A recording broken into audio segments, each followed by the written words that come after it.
ഈ കല്യാണം ഉറപ്പിക്കുന്നതിന് മുമ്പ് അവളുടെ വീടിന്റെ പരിസരത്ത് പോയി അന്വേഷിച്ചിരുന്നെങ്കിൽ നമ്മൾ ഈ കല്യാണം നടത്തില്ലായിരുന്നു. എടി, കല്യാണത്തിന് അന്നല്ലേ എനിക്ക് അവളെ പിടിയിട്ടത്. ഇനി ഇപ്പൊ പറഞ്ഞിട്ട് എന്താ മേഘേട്ട കാര്യം? കല്യാണം നടന്നുപോയില്ലേ? അവളാണെങ്കിൽ കണ്ണേട്ടിന് ഓരോ ദിവസം കഴിയും തോറും വരുതിയിലാക്കിക്കൊണ്ടിരിക്കുക.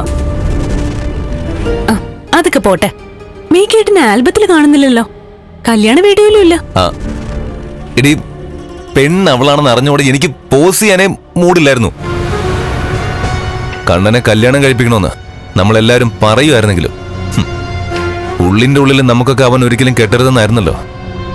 പിന്നെ കെട്ടിയപ്പോ ഒരിക്കലും ഭാര്യയാക്കാൻ പാടില്ലാത്ത ഒരുത്തിയാ അവൻ സ്വന്തമാക്കിയത്.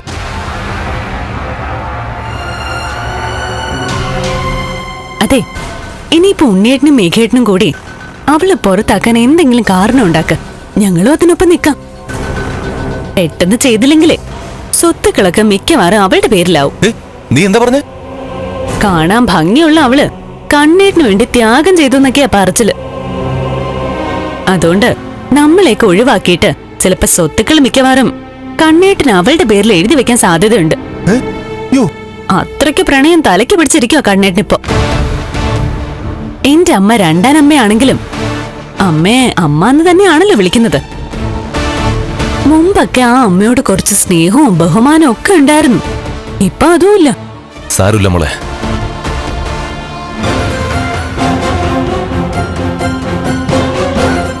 അവളെ കണ്ണന്റെ ജീവിതത്തിൽ നിന്ന് എന്നേക്ക് ഏറ്റെടുത്ത് കളയാനുള്ള മാർഗം ഞാൻ നോക്കുന്നുണ്ട്.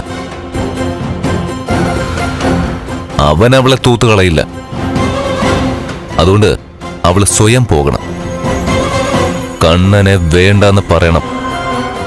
അങ്ങനെ അവള് പോവോ?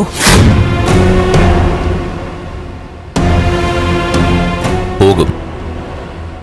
ഏതൊരു പെണ്ണിനും അവൾക്കൊരു നല്ല ലൈഫ് കിട്ടുമെന്നറിഞ്ഞ അവിടേക്ക് അവളുടെ മനസ്സ് ചായും. അങ്ങനെ ചായാനുള്ള കാരണം ഞാൻ ഉണ്ടാക്കിക്കൊണ്ടിരിക്കുക. അതിനൊപ്പം അപ്പച്ചി നീയൊക്കെ നിക്കണമെന്നാ ഞാൻ പറഞ്ഞത്. അതവിടെ നിക്കട്ടെ, ഈ വിഷുവിന് നമ്മുടെ കല്യാണം നടത്തണമെന്ന് അമ്മയും അമ്മാവനും കൂടെ തീരുമാനിച്ചിരിക്കുന്ന. അയ്യോ, വിഷുവിന് വേണ്ട, ഓണം ആകട്ടെ. ഇനി മഹാലക്ഷ്മി വീടിന്റെ പടിയിറങ്ങി പോയിട്ട് മതി നമ്മുടെ കല്യാണം.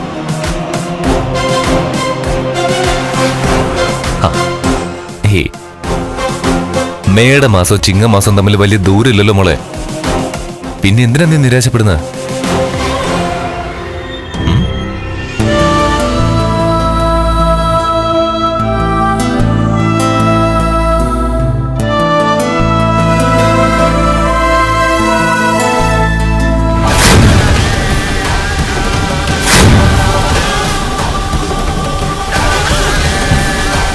ചിങ്ങമാസത്തില് മാവേലി പടി കടന്ന് വരുമ്പോ അവള് പടി കടന്ന് പോവണം, പിന്നീട് ഒരിക്കൽ പോലും കാണാതെ.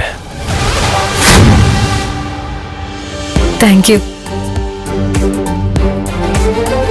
അതെ സാറേ, ഒരു റിക്വസ്റ്റ് ഉണ്ട്. എന്താ? ഇനി വിഷുവായിട്ട് സാലറി കൂട്ടണോ? അയ്യോ സാർ, അത് ഞങ്ങൾ പറയാതെ തന്നെ സമയസമയത്ത് സാറ് കൂട്ടിത്തരുന്നുണ്ടല്ലോ. വല്ലപ്പോഴല്ലേ സാർ ഇങ്ങോട്ട് വരുന്നത്? മേഡവും ആദ്യമായിട്ടാ വരുന്നത്. ഒരു സെൽഫി എടുത്തേക്കൊള്ളുന്നുണ്ട്. ഇപ്പോ എങ്ങോട്ട് തിരിഞ്ഞാലും സെൽഫിയാ. എടോ, നിങ്ങളുടെ തോളോട് തോള് ചേർന്ന് നിൽക്കാൻ കഴിയാത്ത ഇത്രയും വൈകിലുള്ള എനിക്കപ്പോ എന്ത് സെൽഫി എടുക്കാനാടോ? പിന്നെ താൻ പറഞ്ഞ പോലെ ഇയാൾ ആദ്യമായിട്ട് എങ്ങോട്ട് വരുന്നേ. അപ്പോ ഒന്നാവാം.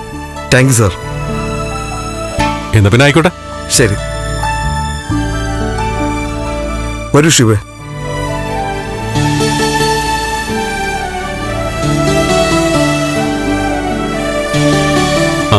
എന്നാ പിന്നെ ഇയാൾ ഇടയ്ക്കെപ്പോഴെങ്കിലും ഇവിടേക്ക് വരുമ്പോ എന്താന്ന് വെച്ചാൽ കൊടുത്തേക്കണം. ശരി സാർ. ഫ്രീ ആയിട്ടല്ല, ബില്ലൊക്കെ ഞാൻ പേ ചെയ്തോളാം. Okay sir. എന്നാ പിന്നെ പോട്ടെ. ശരി. ഫ്ലവേഴ്സ് സ്മാർട്ട് ഷോ ശനി ഞായർ ദിവസങ്ങളിൽ രാത്രി 9:30 ഫ്ലവേഴ്സിൽ.